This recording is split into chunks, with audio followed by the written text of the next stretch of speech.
Pluto in Aquarius. Keeping in mind, there's nothing new under the sun. So I'm going to go through 12 timelines of when Pluto came to sit in the constellation of the water bearer, Aquarius, for over 20 years. But there is a theme. And if I were to narrow down the theme, it's a David and Goliath kind of world. The little guy is going to come back and defeat the big brother scenario. It's going to be a revolution. In other words, life as you know it and everything you think is true about the world, the cosmos, the universe, humans, and Elohim, all of that you think is a fact will be turned upside down on its head. That's what Pluto, when Pluto comes in and spends over 20 years in Aquarius, that's what happens. So we're going to look at all those timelines. You guys know what Aquarius is. I'm just going to give you, because a lot of people don't know what Pluto is. This is a definition of Pluto. So just do a screenshot. Pause right there, do a screenshot, and read that. Takes too much time for me to read it to you. Let me just get into the timelines. Okay. It's going to be a game changer, for sure. So, here is what we're going to do. Today is November 29th, 2024. And just like a week ago, Pluto first entered into Aquarius back in 2023, and then it retrograded out. Now it has made its way as of November 2024. Pluto is now solidly, fixated, rooted in Aquarius, and will be until 2044. So Pluto, just a little FYI, Pluto spends, I've just done so much reading on this, guys. Pluto spends more time in the constellation Taurus and Gemini, an average of 31 years. Pluto spends the least time in Scorpio and Libra, an average of only 12 years. So Aquarius is mid-range, right? So we're in the 12th timeline. In other words, I'm going to go back 11 timelines. Each timeline is over 250 years. That's how this is very seldom happens. So I'm going to go all the way back to 674 to 647 BC. And then we're going to, look at every timeline after that, 430 to 404, 185 to 160, 60 to 85 AD, and all the way up to today. And so what you'll notice, if you're writing this down, if you're following me along, what you'll notice is from the first timeline of 674 to 647, Pluto spent 27 years in Aquarius. And then as we go forward, right, the next timeline, it was only 26 years. And then for two timelines after that, it was 25 years. And then for three cycles of Pluto into Aquarius, it was 24 years. For two cycles, it was 22 years.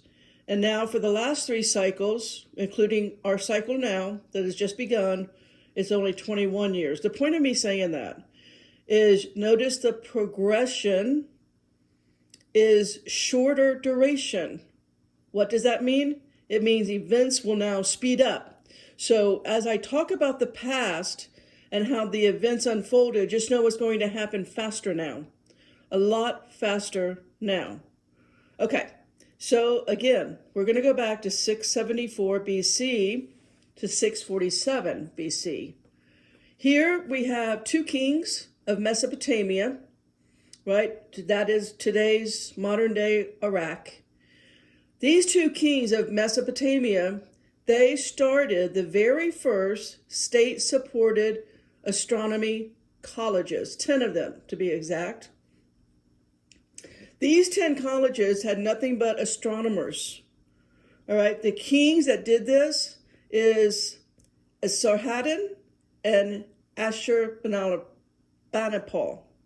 I'll try that again. Esarhaddon and Ashurbanipal. Right, they're two Assyrian kings. They had astrologers all over Mesopotamia, everywhere. So why? Why did they have that? It was for the purpose. They understood, these kings understood that knowledge is power. That the greatest thing that you have at any time over any nation is knowledge. And they also understood that as above, so below. Knowledge of the sky and the planets and the influence that all of the alignments above them had greatly impacted not only their future, but it also gave them a promise of security and stability, which was a huge, giant strategic advantage over those who do not have access to this, over those who do not have astronomers on every square block, so to speak, writing it all down.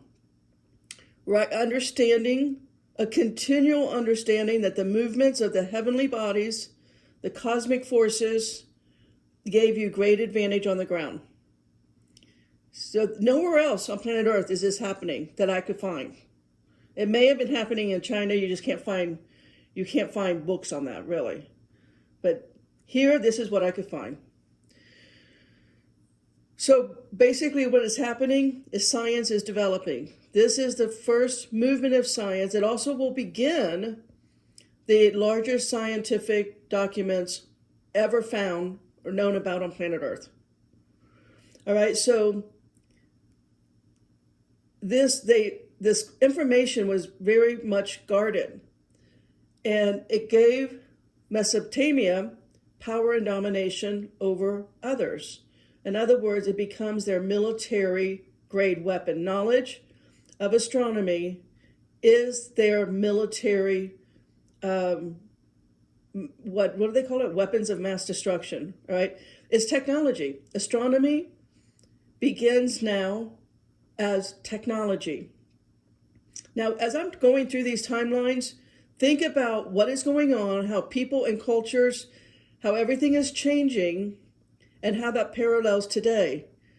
There's nothing new under the sun. It absolutely is going to repeat itself. Just put your mindset forward into, well, what would be new technology, new military weapons, new knowledge. Just think about this as we go through here.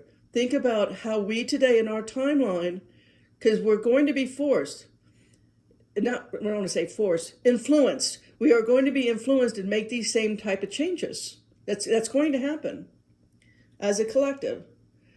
All right, so here, now that you understand that the knowledge of the sky is the most important, astronomy is their weapon of choice, now you could understand why throughout the Old Testament of the Bible, the Elohim says, do not do astrology, it's evil. Do you see that now? All right, all of that kind of nonsense and indoctrination is going to end. That's all I'm going to say about that. I'm trying to get it out there, but the indoctrination is so thick, it's hard to end it anytime. Pluto and Aquarius is going to help end the indoctrination, and AI will too. I'm not saying AI is a good thing. I'm just saying it's life as we know it. And one day, so before I get to AI and decoding this stuff, not only were the astronomers writing down everything that they were, looking at in the sky, they were looking on the ground as well. They were looking at all of the astronomy, the alignment, the constellations, the planets, all of that, and they began to take notes. These are called the astronomical diaries, if you want to look into it. They began to take notes of how what was going on in the sky is affecting what's going on the ground.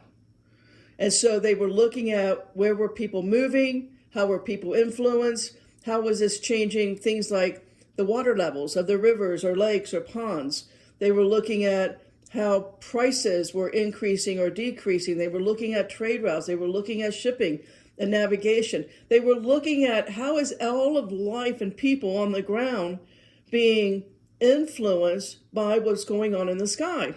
So again, this is called the astronomical diaries. You can look into it. And it began in 652 BC. And at this time, there's no paper, there's no writing tools. It's on cuneiform tablets, clay tablets. So this astronomical diaries were kept and maintained and used for over 700 years, making it the longest documented continual science papers, if you will, clay tablets on the planet. We don't have anything larger that has been kept longer than the astronomical diaries. And again, 652 BC. Now, of course, the Big Brother has taken those diaries, has taken those clay tablets, and not given anybody access. So that's what I mean by AI. Perhaps we will overturn the strong arm of Big Brother, and we get those clay tablets that's been sealed and kept away from us, and that knowledge kept away from us, and AI will just be able to, like no human probably on Earth could at this point, decipher what's on those clay tablets. All I'm putting out there, it's not a prediction I'm making, I'm saying the technology we have today is, that's what Pluto and Aquarius does. It overturns. It creates a new culture, new knowledge, new wisdom, new people, new society. It is transformative. Now, sometimes transformation gets very bad before it gets very good. But if I look at what was going on in that timeline and I parallel it to today, I can see how we get, these tablets. It said, when I looked around on the internet about how many people have tried to even begin to decipher the tablets, we're just human. We have flaws. All we can do is make stuff up, So maybe AI is smart enough that it will actually be able to decipher the knowledge of the men these days. I say that only for one reason.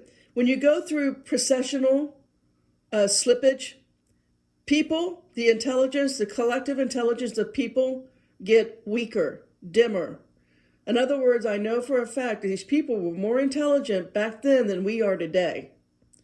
But we have the highest tech today than we've ever had. I don't know how dangerous that's going to be. But again, we've come to a David and Goliath type of moment. And over the next 20 years, the little guy is going to take out the big guy.